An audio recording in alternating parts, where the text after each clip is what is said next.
오늘 본문 말씀은 바울이 여성을 폄하한다는 것을 가장 잘 나타내는 말씀이라고들 합니다. 그러나 바울은 갈라디아서 3장 28절에서 너희는 유대인이나 헬라인이나 종이나 자유자나 남자는 여자 없이 다 그리스도 예수 안에서 하나이니라 라고 했습니다. 아마 바울은 고린도 교회에서도 가르친 것 중 하나였을 것입니다. 그들은 새로운 하나님의 백성 안에서 유대인과 헬라인, 종과 자유인, 남자와 여자가 모두 똑같이 환영받고 똑같이 소중하다는 것을 바울에게 가르침을 받았습니다. 아마도 이 가르침으로 인해 바울이 여기서 다루는 상황이 벌어졌을 것입니다. 고린도 여자들 가운데 일부가 그의 말을 곧이곧대로 받아들여 교회 모임에서 소리 높여 기도하거나 예언할 때 일상적인 머리쓰개를 덮고 머리를 풀어 헤치기도 했을 것입니다. 메시아 안에서 자신들이 남자와 여자를 구별하는 그 당시 사회 관습에서 자유롭다는 것을 보여주기 위해서 말입니다. 그러면 바울은 여성을 폄하하거나 폄하하는 자가 아니라는 것이 됩니다. 그렇다면 바울은 오늘 본문에서 무엇을 말하고 싶은 것일까요? 11장 3절 말씀입니다. 그러나 나는 너희가 알기를 원하노니 각 남자의 머리는 그리스도요 여자의 머리는 남자요 그리스도의 머리는 하나님이시라. 본문을 문자적으로 해석을 하면 남성 우월주의로 빠지기 쉽습니다. 본절에서 머리는 은유적 표현입니다. 즉 권원이라고 해석을 하면 좋을 것입니다. 다시 말하면 남자와 그리스도의 관계는 믿음을 근원으로, 여자와 남자의 관계는 결혼으로, 그리스도와 하나님의 관계는 영원한 본성의 근원을 두고 있다는 것입니다. 11장 4절에서 5절 말씀입니다. 무릇 남자로서 머리에 무엇을 쓰고 기도나 예언을 하는 자는 그 머리를 욕되게 하는 것이요 무릇 여자로서 머리에 선것을 벗고 기도나 예언을 하는 자는 그 머리를 욕되게 하는 것이니 이는 머리를 민 것과 다름이 없습니다. 남자가 공적인 예배를 행할 때 머리에 무엇을 쓴다는 것은 그리스도 외에 다른 권리자에 대한 순종과 존경을 나타내는 것이며 남자의 머리신 그리스도를 부끄럽게 하는 것이 됩니다.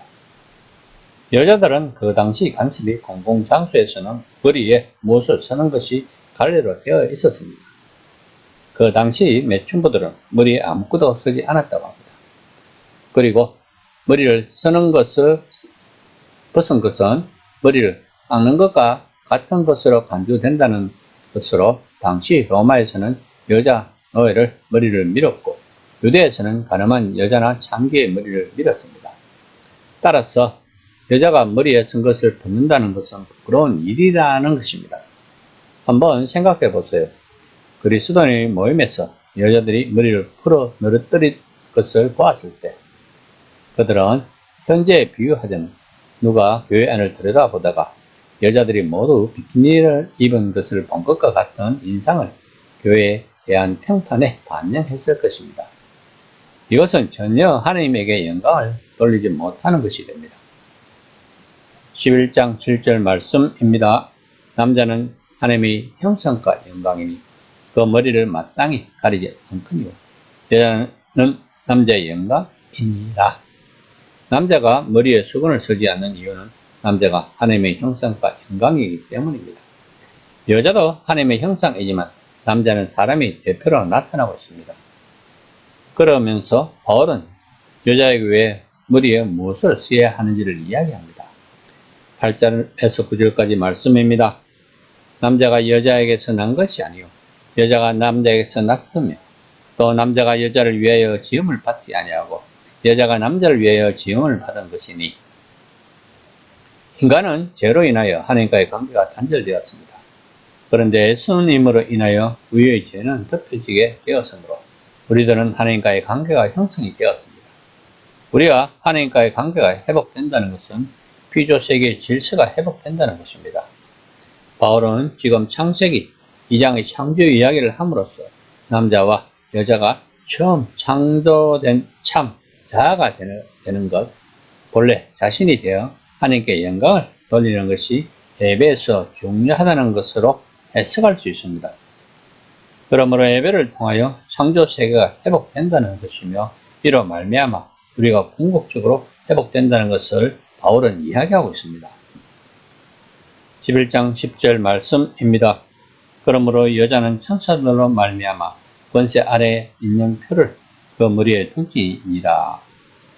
본절은 많은 신학자들이 다양한 해석을 합니다.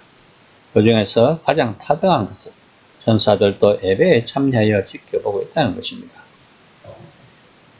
11절에서 15절까지를 요약하면 곧 예배 중에 남자가 머리에 무엇을 쓰는 것은 자기 머리를 불명예스럽게 하는 것이고 여자가 머리에 쓰지 않는 것은 자기 머리를 불명예스럽게 하는 것이라는 논증입니다. 바울은 창조 세계 자체가 남자에게는 짧은 머리와 여자에게는 긴 머리를 허용하는 경향이 있다는 것을 근거로 이렇게 주장을 합니다. 그의 주요 노점은 예배 시에 남자는 자신이 남성임을 알리는 복장과 머리 간행을 따라야 하고 여자는 자신이 여성임을 알리는 간행을 따라야 한다는 것입니다. 11장 16절 말씀입니다. 논쟁하려는 생각을 가진 자가 있을지라도 우리에게나 하나님의 모든 교회에는 이런 관례가 없느니라. 아마도 바울이 말한 것에 대해 동의하지 않고 논쟁을 벌이려는 자들이 있었던 것 같습니다. 이에 대해 여자가 교회에서 머리에 쓰지 않고 기도하는 것은 여러 교회에서 관례가 없음을 말하고 있습니다. 따라서 고린도 교회가 보편적인 교회의 규례를 지키고 하나님의 교회에 연합한 자로서 합당한 생활을 할 것을 권면하고 있습니다. 바울은 10장 31절에서 그런즉 너희가 먹든지 마시든지 무엇을 하든지 다 하나님의 영광을 위하여 하라고 합니다. 성도들은 하나님의 영광을 위하여 사는 것이 최우선입니다. 나의 권리와 자유보다도 더 우선되는 것이 하나님에게 영광을 바치는 것입니다. 우리의 삶을 어떻게 살아가는가에 따라 하나님을 믿지 못하는 사람들은 하나님을 평가할 것입니다. 그러므로 우리는 마태복음 5장 16절 말씀처럼 이같이 너희 빛을 사람 앞에 비치게 하여 저희로 너희 착한 행실을 보고 하늘에 계신 너희 아버지께 영광을 돌리게 하라는 삶을 살아야 하는 것입니다. 이 시간 묵상해 봅시다. 나는 하나님의 영광을 위한 삶을 살고 있는지